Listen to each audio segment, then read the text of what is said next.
Hi friends, welcome back to my channel. నేను చెప్పినట్టుగానే అరవింద నేత్ర స్టోరీని డైలీ 2 ఎపిసోడ్స్ ఇస్తున్నానండి. నోటిఫికేషన్ రాని వాళ్ళు ఒకసారి మన ఛానల్లో చెక్ చేసుకోండి.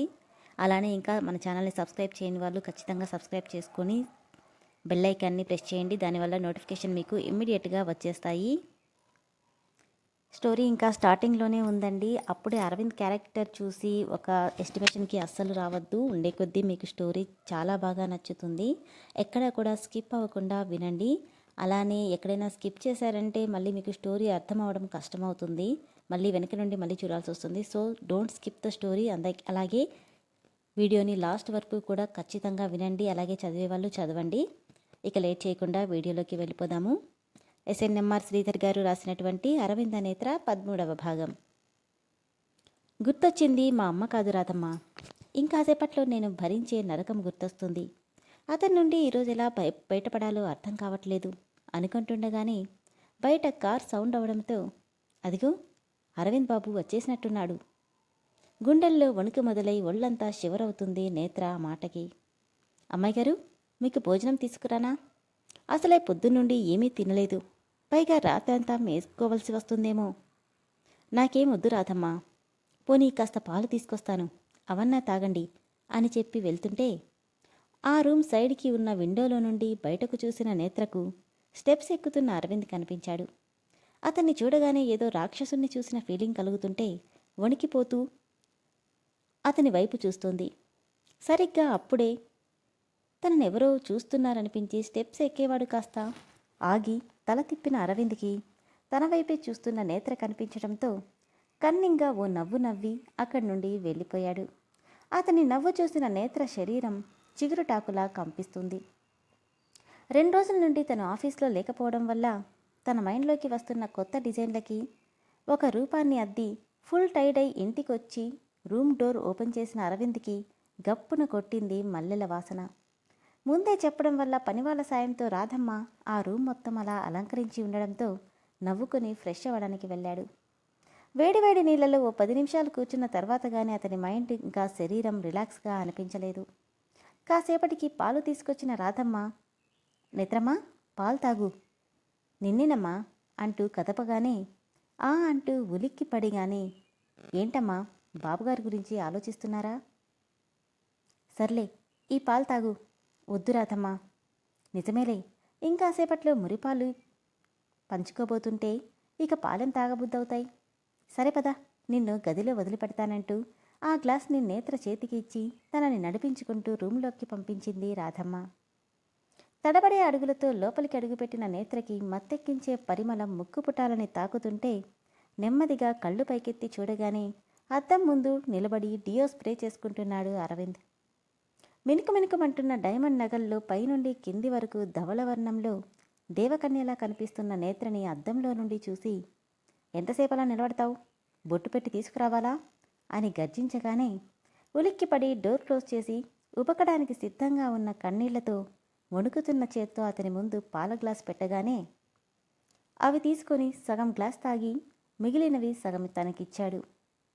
తల కూడా పైకెత్తకుండా గబగబా వాటిని తాగేసి భయంగా కళ్ళెత్తి అతని వైపు చూడగానే హ్యాండ్స్ ఫోల్డ్ చేసుకుని సీరియస్గా తన వైపు చూస్తూ కనిపించాడతను. వణుకుతున్న పెదవుల వైపు చూస్తూ తన చేతికి ముందు చాపగానే అతనేం చేస్తాడో అర్థమై భయంతో కొద్దిగా వెనక్కి బెండయింది నేత్ర. క్షణంసేపు గాల్లోనే ఆగిన అతని చెయ్యి మళ్లీ ముందుకు కదిలి ఆమె పెదవుల కంటిన పాలమీసాలను నెమ్మదిగా తుడిచి తన చెయ్యి పట్టుకుని ఒక్కసారిగా మీదకి లాక్కోగలానే బొమ్మలా అతని మీద పడిపోయింది నేత్ర. తన నడుము చుట్టూ చేతులు బిగించి దూదిపింజలా ఉన్న నడుముని గట్టిగా ప్రెస్ చేయగానే అమ్మా అంటూ అరవబోయి, నన్ను రెస్ట్రిక్ట్ చేస్తే నేనింకా వైల్డ్గా మారతానంటూ మార్నింగ్ అతను చెప్పిన మాటలు, తర్వాత అతను చూపించిన నరకం గుర్తొచ్చి మౌనంగా అతని చేతల్ని భరిస్తుంటే, ఏంటలా శివరవుతున్నావు, ఇదంతా నిజమేనా? బాధగా చూస్తూ తలొంచుకుంది. నేత్ర బుగ్గల్ని నొక్కిపట్టి రౌండ్గా మారిన ఆమె ఎర్రని పెదవుల్ని చూస్తూ దగ్గరికి లాక్కోగానే ఇంకా సేపట్లో తన శరీరం హోనం కాబోతుందని అర్థమై గట్టిగా కళ్ళు మూసుకుంది నేత్ర. చెర్రీ పండ్లలా ఊరిస్తున్న అధరాలతో పాటు భయానికి గుటకలు మింగుతున్న శంఖం లాంటి మెడ, భయానికి ఫాస్ట్గా తీసుకుంటున్న ఊపిరికి ఆగకుండా కదులుతున్న వక్షస్థలాన్ని చూస్తూ పెదవులని వదిలి మెడ మీద అందంగా కనిపిస్తున్న పుట్టుమచ్చ మీద పెదవులు నిలిపాడతను. భర్త దగ్గరికి రాగానే కొత్తగా పెళ్ళైన ఆడపిల్లల్లో ఉండే సిగ్గు బిడియం ఏమాత్రం లేకుండా మౌనంగా శరీరాన్ని అప్పగించిన నేత్రకి ఎంతకీ అతని నుండి ఎలాంటి స్పర్శ తగలకపోవడంతో తన కలువ కళ్ళని తెరిచి చూసింది. శాడిస్టిక్ స్మైల్తో చూస్తూ, ఇదంతా భయమేనా? అది కట్టుకున్న మొగుణ్ణి చూసి అని నవ్వుతుంటే అతని వైపు చూసి సైలెంట్గా తలదించుకుంది.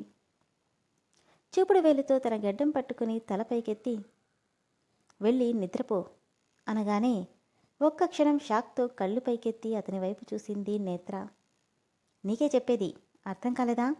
వెళ్ళి నిద్రపో అని గర్జించే గొంతుతో చెప్పగానే ఉలిక్కిపడి పరిగెట్టినట్టే రెండంగల్లో బెడ్డుకి మరోవైపు చేరింది.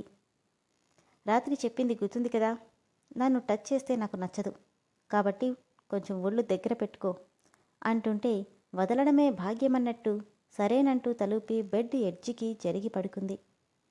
ఆమె వైపు తీక్షణంగా కాసేపు చూసిన అరవింద్ తర్వాత తన ల్యాప్టాప్ తీసుకుని తన మైండ్కి పని చెప్తే 2 రోజుల నుండి దూరమైన నిద్ర, కంటికి దూరమైన నిద్రంతా అలిసిపోయిన శరీరంతో తెలియకుండానే గాఢ నిద్రలోకి వెళ్ళిపోయింది నేత్ర. దాదాపు అర్ధరాత్రి వరకు ల్యాప్టాప్తో గడిపేసిన అరవింద్ బాడీని ఒకసారి స్కెచ్ చేసుకొని ల్యాప్టాప్ పక్కన పెట్టి చూసుకుంటుంటే పూర్తిగా ఎడ్జికి పడుకున్న నేత్రని చూసి ఇద్దరి మధ్య దిండు అడ్డం పెట్టి లైట్స్ ఆఫ్ చేసి తల కింద చేతులు పెట్టి సీలింగ్ వైపు చూస్తూ కళ్ళు మూసుకున్న అరవింద్ ఆలోచనలు ఎటువైపన్నది అతనికి తప్ప ఇంకెవరికీ తెలీదు. ఇదండి ఈ పార్ట్ ఎలా అనిపించిందో మీ అభిప్రాయాన్ని కామెంట్ సెక్షన్లో మెన్షన్ చేయడం అస్సలు మర్చిపోకండి. అలాగే శ్రీధర్ గారిని అభిమానించే వాళ్ళు, ఆయన స్టోరీస్ని ఇష్టపడే వాళ్ళు తప్పకుండా మన ఛానల్ని సబ్స్క్రైబ్ చేసుకొని సపోర్ట్ చేయండి. తర్వాత ఏం జరిగిందో తదుపరి ఎపిసోడ్లో తెలుసుకుందాం.